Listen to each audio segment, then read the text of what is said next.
that's a project for us as it relates to this. Now, the other piece that I really wanted to let all of you know is that start early with your volunteers. Is there anybody now that's volunteering with any organization? You know, what do you do to volunteer? I volunteer at the volunteer program. And what do you do there?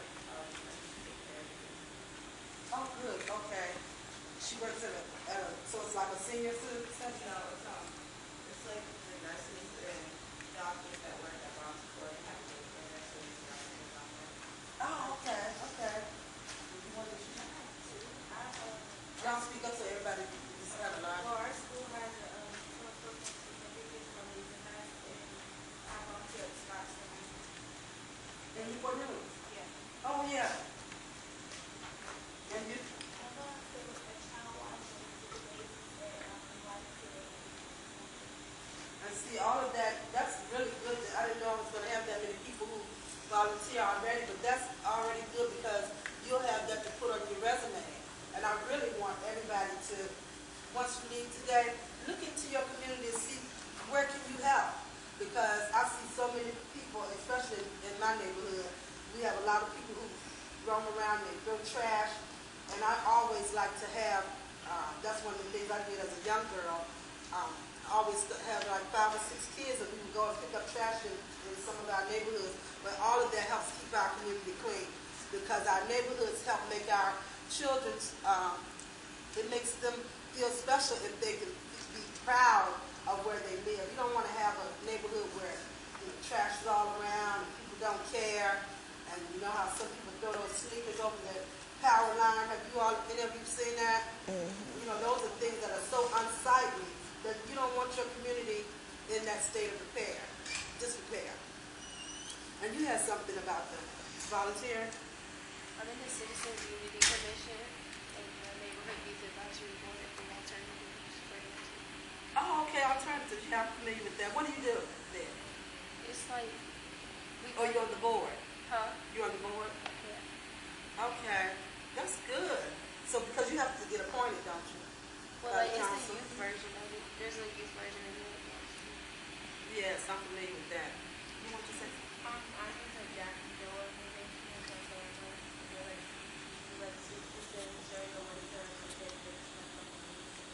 Oh, yeah. We really do need that type of thing. You want to say something? I'm part of Youth Act in Hampton. I can't hear you. Youth Act. Youth Act? Yeah, we go to the school behind the students and we read to them. Oh, okay. That's good. So now, do you collect hours? Are you able to collect hours? Volunteer hours?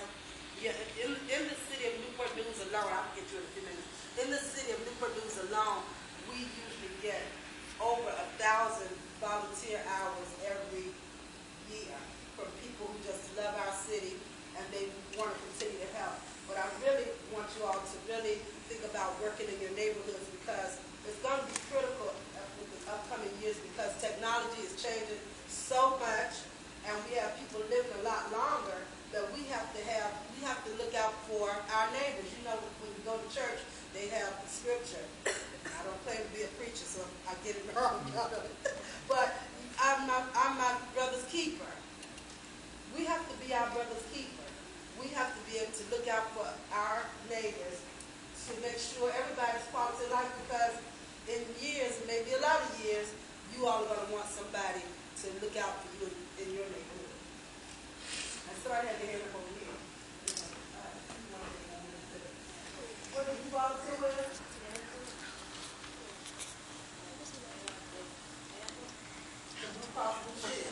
What do you do there? They have like a annual religion man where you tell them they want to all Okay, that's excellent. Well, and the good thing about it, and I'll come to you in a minute, the good thing about the volunteer, you can actually physical volunteer, but another way you can always help is like you said, raise it like you do, raise money and give it to different organizations that you feel need some support. A lot of times in some of our local community centers, some of the centers that we have, especially in some of the poor communities, because you all can look around in your neighborhoods, you can see where people who make more money live. What's usually the traits of a neighborhood where people make a lot of money? What do you usually see? What? Nice big houses. Gated, yeah, you know it's somebody name is gated. Because what did what do you have? Yeah. Yeah, the cars, you can tell by the cars. But you know, so in our troubled communities, you know, what are you going to see more often? Smaller houses. Yeah, run down apartments. What else? That's the worst thing. That's my pet peeve. Trash in the streets. I can't stand that because when I grew up, there was a lot of campaigns for Keep America Beautiful, Don't Litter. You had that Smokey the Bear. I think he said don't be forest fire. Yeah, I fed up with those. But you know, there was a lot of campaigns, so people didn't want to litter. But now something has happened that a lot of people think that's normal to just eat something and throw their paper right in the trash. Does that bother anybody but me? Me too. I mean, they throw it on the ground. I'm sorry. Thank you. They throw it right on the ground. Does that bother you? So do you try to pick up? Thank you, sir. You should. And in your whole neighborhood. But in our communities that struggle, we need people like you to volunteer and help come up with ideas because that's part of my job, being in office, that I didn't want to be an elected official. Some people, you know, the only time you see them is when they come to y'all church and they wave and say hi, and you never see them anymore until the next time it's time to run. You don't know what they've done, what their record, but I wanted to work hard and have a good record. So in my first 4 years, I came on in 2008, and all of this I'm telling you because I want you all, you know, I know y'all probably don't believe it, but I am getting old. I'm a half of a century. 50. Plus one. Plus one. And so eventually, I'm not going to be running for elected office anymore because it's a lot, running for office is a lot of work. You have to knock on doors to convince people that you're the best candidate, shaking hands and, you know, talking to people. And you're constantly studying because if you don't know the issues or you can't decide on any development because you don't know real estate, you don't know land value, so it's a lot. But some people in this room are going to have to run for elected office eventually because we have to have people who govern our city and not just local. But we also need people to run for state offices, also for Congress and the Senate. And you all are going to have to, because people like me, we're going to age out. And I don't want to be in office till I'm like 70. There are some people who are still in office at 70, but I don't think I want to do that. But if I do, don't y'all come and say, Miss Vick, you told us, you came to the camp and told us you weren't going to do this. But the other thing, and what I really want to, my last two things, what I really want you all to be the best at studying. Because the sad part of this job is that we also have to allot money for things like this. And I probably should have projected, but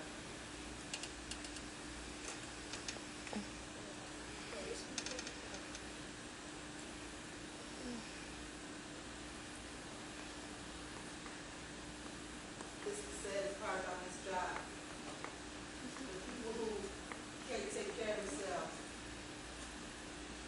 When I was younger, they called them bums, but now people call them homeless. They fix the word up.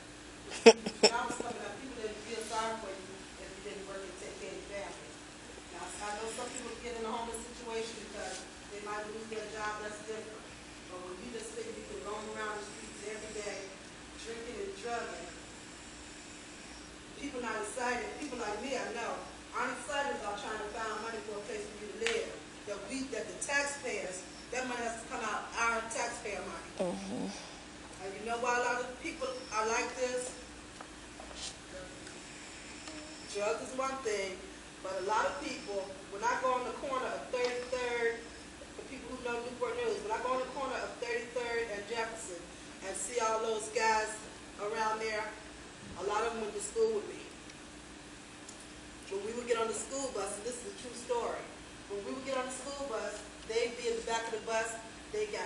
crying on the back of the bus, smoking cigarettes.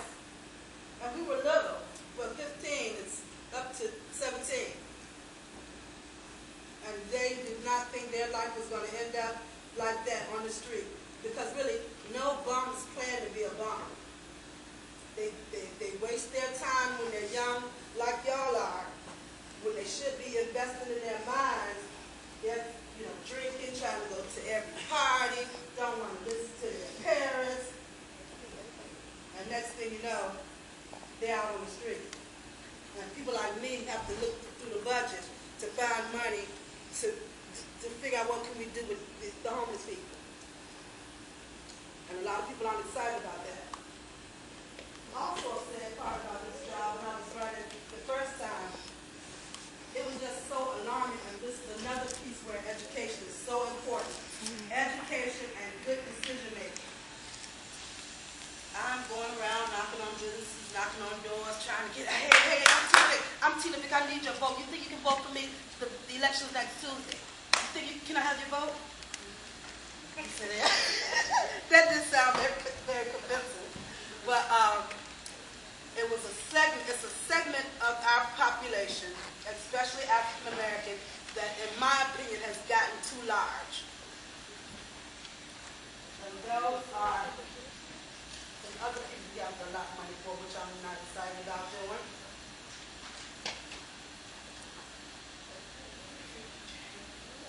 Yeah.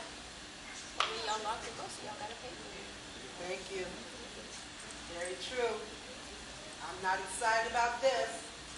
And the numbers keep going up, especially with the black male population. But I'm here to tell you today, everybody, that just because you're black, you don't have to go to jail. It's not a rite of passage. Everybody else talking, oh, Miss Vick, I wish I could vote for you, but I got a felony. Oh man, they won't let me vote. I got locked up in 2007. You think I get tired of hearing that? Mm-hmm. And then some people say it like they think it's funny. They're laughing. I got a child. I said, it's not funny. It's not very amusing. Nothing funny about going to jail. It's not a rite of passage for black people.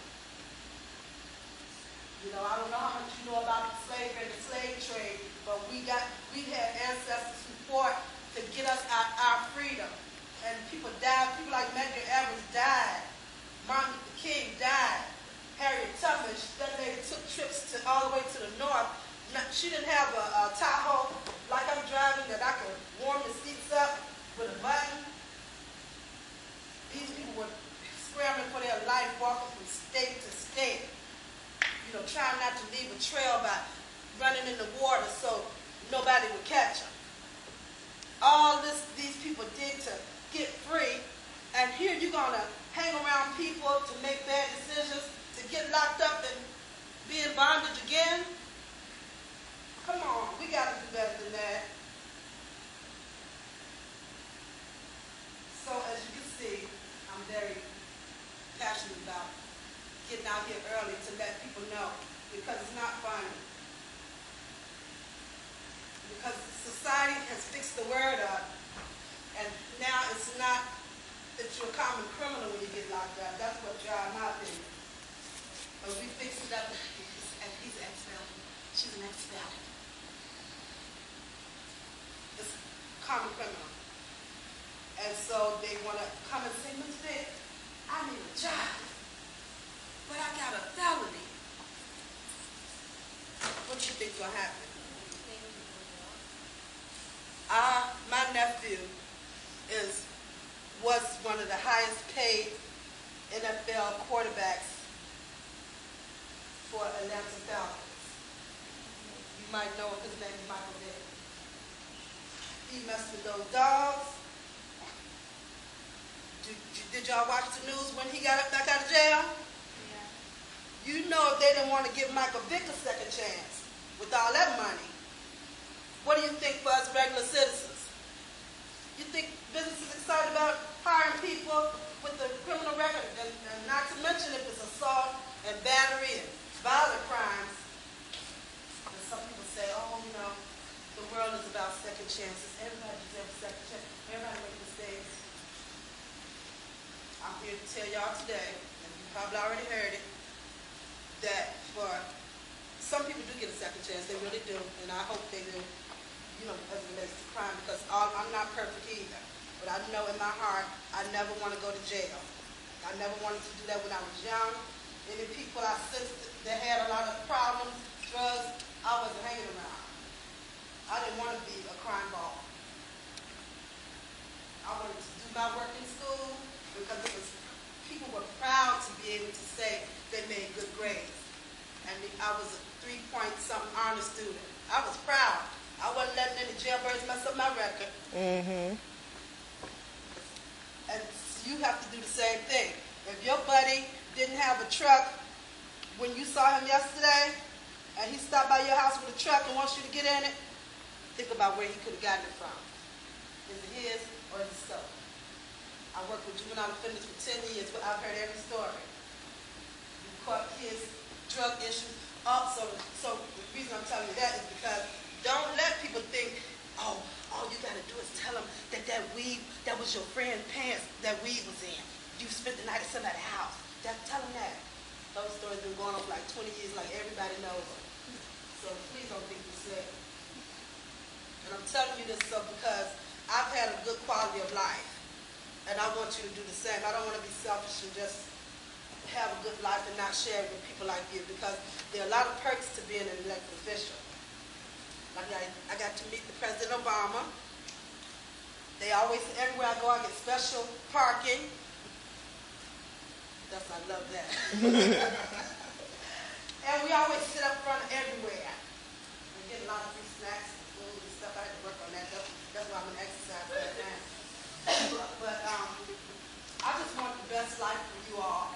And I always take time to come out and share the things that have helped make me successful, because I want the same for you. And another thing, I get so tired of seeing black people in situations where we're not at our best. You know, it was troubling. I had to leave out of the city jail in tears because it was packed with so many young guys, even some of them who I had taught, but I was okay. And then to see that the bed is right, your head on the bed is right by the toilet, in a room no bigger than that. Because the reason I had to leave out and I was crying so bad is because I kept wondering in my mind, who would do crimes to come in here? Who thinks they deserve this? Who thinks so little of themselves that they deserve to be in something like this? Now, it might be different if you have to go to jail like Martin Luther King fighting for civil rights and something like that. Please stand up for yourself. But make the best decisions.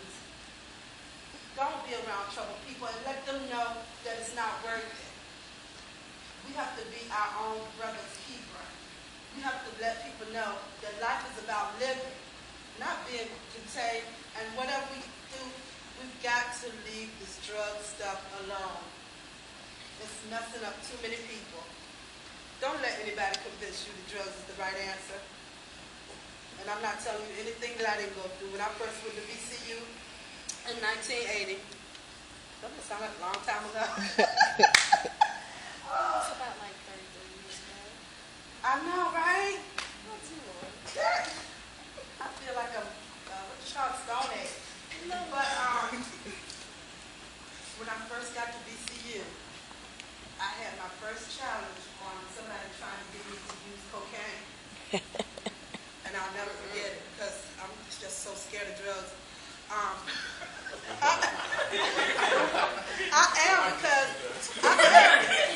am because I've seen so many people's lives been messed up from it, you know. So I had to figure out a way. You know, sometimes in life, y'all probably know peer pressure. You might not want to feel like a cornball and just say, no, I say no to drugs. But I was able to, as y'all can see, I have a very little nose. So what I told him, I said, no, I can't mess with drugs because my nose is so small, it's going to blow off. But it did work. So I got away from that day, and I'm not into like drug addiction. But any other questions? I think my time is probably almost up. But do we have any questions? I hope y'all will have people mental note of some of the things I have said. if you want to contact me, you can go on nngov.com, or I think it's a page where my contact information, I do email. I don't do that Twitter well. I don't really get that.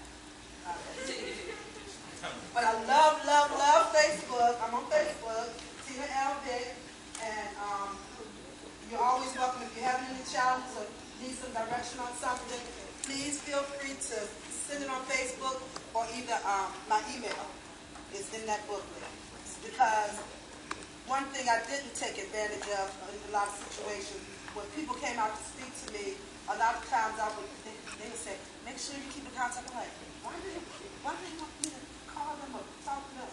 But you never know when you're going to college, if you may need a better reference or something like that, that from an elected official, it could help, you become of course you got to have some good credentials for me to send the letter off on you, but on my letterhead. But of course, I would always want to make that available, because I would love to see you all be successful. I would love to see somebody running for my seat after I leave. Because you can't try to run against me, but you won't win. I'm just trying to be funny. But yeah, any questions now about volunteering?